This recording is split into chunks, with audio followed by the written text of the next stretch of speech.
Hi, my name is Rehana Thowfeek. I'm an economist and director of Civic education at Arutha. Here today to bust some misconceptions about tax and government spending. #Eyes on the reforms.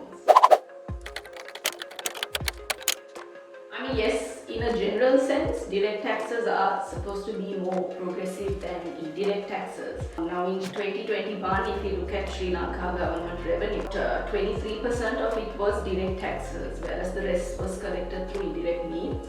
And in 2022, direct taxes contributed to about 30%. So there has been a slight improvement in that. Sri Lanka doesn't have a culture of paying taxes either. I'm sure with all the discourse that's going around, we can definitely sense that. Whereas in other countries, there is a tax season, people collect their receipts in order to file their taxes.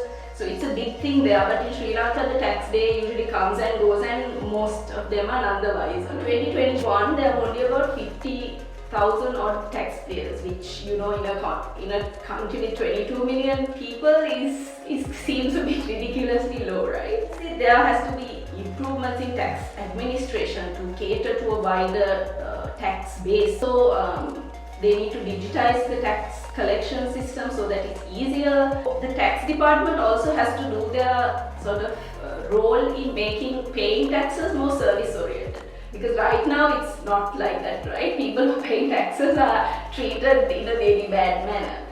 And definitely we should, as a country, as we grow, as the economy grows and we become more advanced, we should move more towards direct taxes. But at the moment, there are some realistic challenges that we have to accept.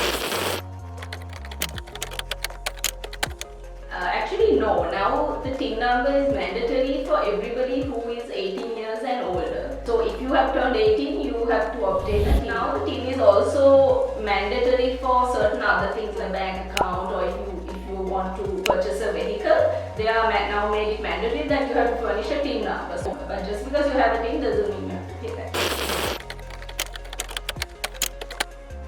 Right now the system is geared for the TIN number and not the NIC. I think they are looking now, the government is looking at incorporating the NIC into the TIN number. It is more of a parallel system where you have the NIC and the TIN and not a complete replacement. But there are other countries which have like social security numbers and all. But there are also some risks involved in that. For example, in the US there's a lot of fraud, identity theft. So these are all things that should be considered when if we are going to switch from a TIN number to an NIC.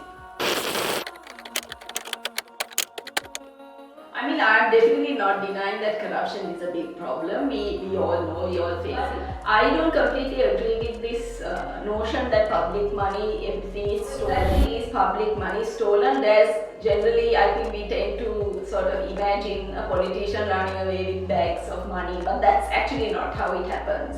Usually, it happens in a more grand scale where, for example, a minister would seek some kind of commission to sign, a project, so he earns a commission, give the contract to somebody that he knows, it's not a competitive. But that's not the only thing that's done with public finances. If you take the government revenue, you are using it to pay school teachers, you are using it to build schools, build hospitals, you are paying pensions, your grandmother and grandfather earning pensions because of the tax money that's coming in.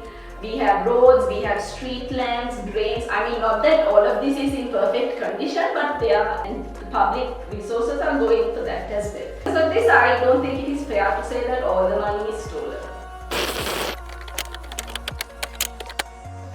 So firstly, if we take this at face value and we look at the stolen asset recovery, how it has gone, what is the evidence? It takes years, if not decades, to actually recover stolen assets. The Philippines is usually a case that is brought forward to show that you can recover assets, but even in that case, it's only about $1.2 billion they were actually able to repatriate, and that is also after 21 years, right? So are we really going to be waiting decades to pay taxes? What happens if we don't pay taxes today and we want the money, everything to be repatriated before we actually start paying taxes? If we don't pay taxes now, we are going to end up in a situation far worse than what we experienced in 2021 and 2023. didn't really care what the government was doing, right? They didn't bother, are you borrowing or what are you doing with the money? But now suddenly you're paying 70,000-80,000 rupees in taxes. Now you want to know what is the government doing. There's that civic engagement and that sort of will to hold politicians accountable, and I think that is a good thing. Sri Lanka has many problems, so I wouldn't say it is the biggest problem, but definitely one of the biggest problems, right?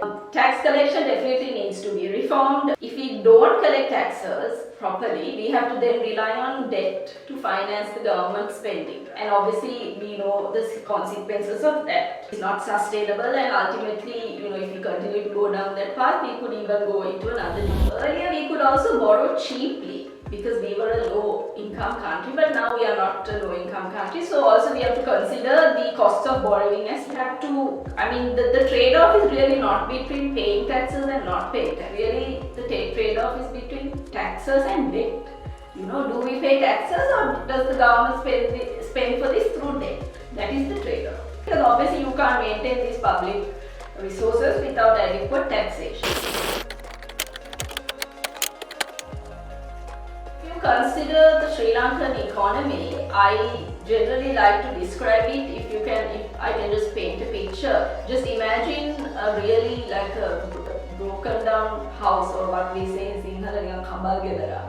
Imagine it's being built on top of a cliff, right? And it's being built with like really rickety wood or really bad scaffolding, and but there's a really nice view. You can see the sea nicely. There's a really nice view, and so all the house is being held up with all this scaffolding and all, which we can consider like debt. Okay, and the tax cuts were kind of like a really bad storm which came and hit that house. Now, would you want to be in such a house when a storm hits? I think not, right? So that is basically what happened. Because our economy was built on such shaky foundations, we didn't have what it takes to actually face a shock like the tax cuts. So once the tax cut was announced, the government actually ended up losing about 600 billion rupees of revenue. And then they started questioning whether Sri Lanka actually can repay the debt, because the tax revenues of the government were so low. And then the credit ratings fell for the first time after I think a couple of years, immediately after the tax cuts. And then the government, just continued to make stick to bad policy and continue making bad policy without reversing the bad policy, even though people came out and said that, look, you need to reverse this, otherwise we are going to end up in a really bad situation. But the government at the time was hell-bent on sticking to these bad policies, and then they started printing money that led to really high inflation and had a lot of consequences. Because of that, we never actually regained our ability to borrow debt, and then we had to go to a restructuring, and now we are still locked out of the international markets because we are yet to finalize the external debt restructuring program. So tax cuts were the tipping point, but it wasn't the only policy, but it was definitely sort of what you can consider as a catalyst that led to the crisis.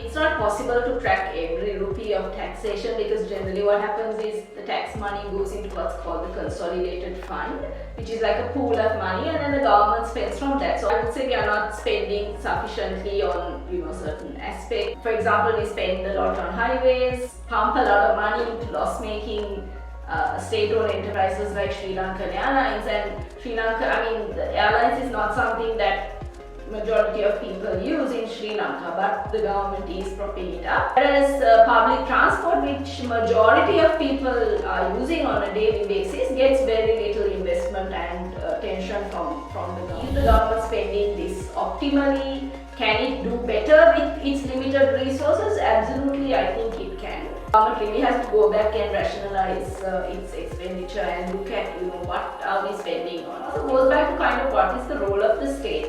Like, does the state have to be running an airline, for instance, or should it focus its efforts on providing healthcare and education? It also goes back to what is that role of the state, and how do we as citizens also push for realignment of that role so that we get better public services and the government is using its tax revenue and for the betterment of the people. The government definitely needs to rationalize its expenditure, no doubt about that. That means an overall reduction in expenditure is left to be. Where should they cut expenditures? I mean, I have my opinions which may be considered controversial. Then there are the people who would oppose that and have a different opinion. It all ultimately goes back to the people. I mean, what are our priorities as the government's resources are also limited. So what do you want the government to use this tax money for? Do you want them to spend more on healthcare? Do you want them to spend more on defense? What is it that we as people really want?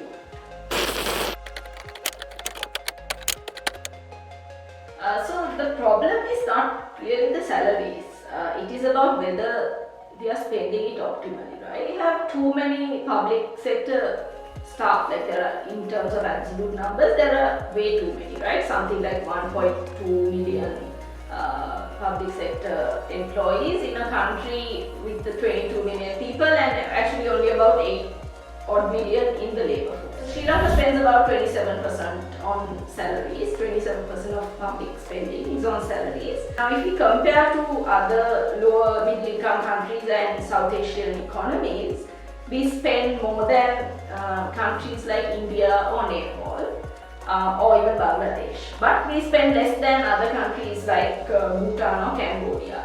So it's not possible to really say is it normal, but what matters really is whether the government is spending this, the salary component in an optimal manner to make sure that we are getting high quality public services. And in the case of Sri Lanka, I think this needs a lot of improvement.